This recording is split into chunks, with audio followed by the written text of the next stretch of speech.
Hey there, friends and enemies, JoPaWrites here again, and it's really looking like Season 3 of Marvel Rivals will be the season of the Duelists. And I say that as somebody who plays a ton of Vanguard and a bit of Strategist, with Duelists being my personal least played of the three. But we're getting two brand new duelists to play with in Phoenix and Blade. We're also getting a bunch of team-ups that seem to favor the duelists as well. And it'll be interesting how this all plays out. Duelists are already the ones that are the most played of the three categories. And we have issues where we'll have players insta-locking duelists right away and refusing to swap. This is a very common occurrence in my experience, especially in the competitive playlist, but also in quick play quite a bit. You'll see folks who refuse to change to anything else, and I wonder if that's a problem that's going to get even more prevalent as this next patch hits, but we'll have to see. Why I say all this, not only are we getting Phoenix, who looks incredible from the gameplay, although I will say whenever you see the initial gameplay from not only the developers themselves but also content creators, they are trying to showcase the best clips. So while she looks very powerful, I wouldn't necessarily say she's S tier yet, even though there have been some folks getting a chance to play her with the early release patch as well. And I say that because in the past what we've seen is the initial hot takes around characters don't always play out as expected. She does look very fun though. She is hit scan. She has a few different movement abilities with a dash and a flight ability. She also has a burst down mechanic. Essentially, if you're hitting your shots, you're going to get bursts of damage as the enemy kind of bursts into flames. That looks very powerful. Her ultimate looks like it could be insane, but again, we've seen this before where abilities can look really powerful, but they are not necessarily as easy to execute as you might hope. So that's just something to keep in mind. Then with the mid-season patch, we're also getting Blade, who by all accounts is also going to be a duelist. Now, he might be a little bit more tanky compared to other duelists, similar to a Mr. Fantastic or maybe even a Wolverine with the ability to regen health or gain overshield as you do more damage, and we'll have to wait and see until we have the full kit for him. But again, with that being the case, it is very likely the first week of not only the regular the season 3.0 patch, but also 3.5 will be heavily dominated by the duelists as you have people rushing to play the new characters. Now, it makes sense to drop duelists, a duelist specifically, after we just got Emma and then Ultron, so we got a Vanguard, then a Strategist. I was hopeful that they would have a release order that would be 1-1-1. I think that would be the most fair, but it does seem like they're mixing up a little bit more than that. Now, moving on into the team-up abilities, this is where it starts to get really, really interesting.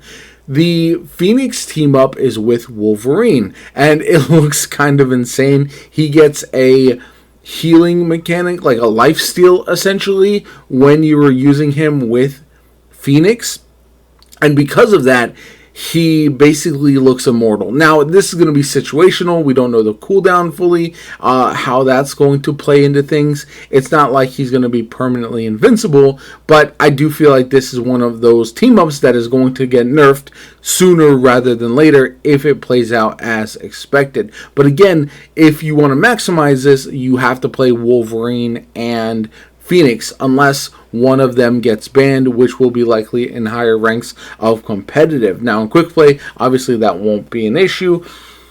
And yeah, I do think that they could be a good pair as a duelist duo, but we might see them with 3 duelist comps. And if you're seeing Wolverine a lot, that'll lean into a lot of teams not necessarily going with 2 Vanguard, because he does seem to shine when facing off against multiple Vanguards, even 2 to 3 at a given time.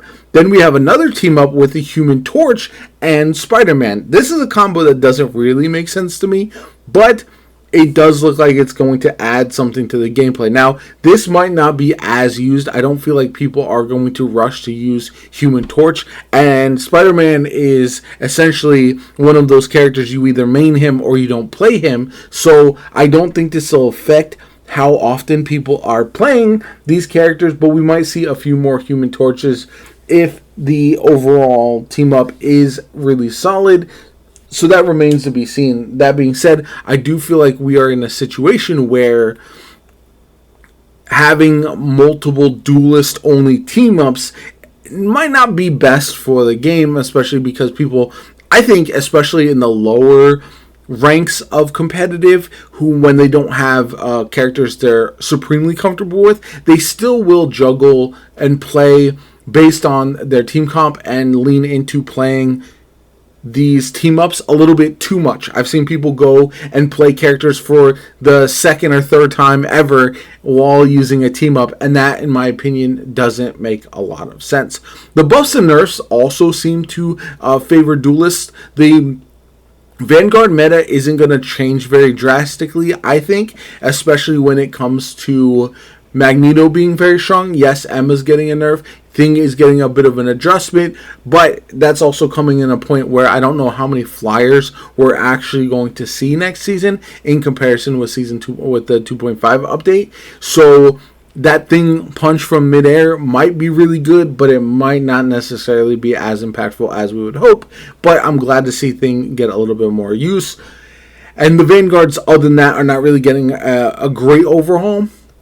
On the strategist side, we are going to see probably a bit more Mantis, a bit more Invisible Woman, maybe a little bit less Loki, even though I still think he's going to be very, very strong. Still has lamps, still has his ultimate, but we'll have to wait and see on that. Again, I don't think the shakeups are going to be that dramatic. In the duelist side of things, with Phoenix and now with the buff for the team up to Wolverine, essentially, and with some of the other changes, the buff to Star-Lord outside of his ultimate or his team up, we've got Mantis, who is also getting a buff. So I think that combination, while the res comp might not necessarily be as strong, those characters as individuals might perform a little bit better, which I think is good. They can stand on their own more.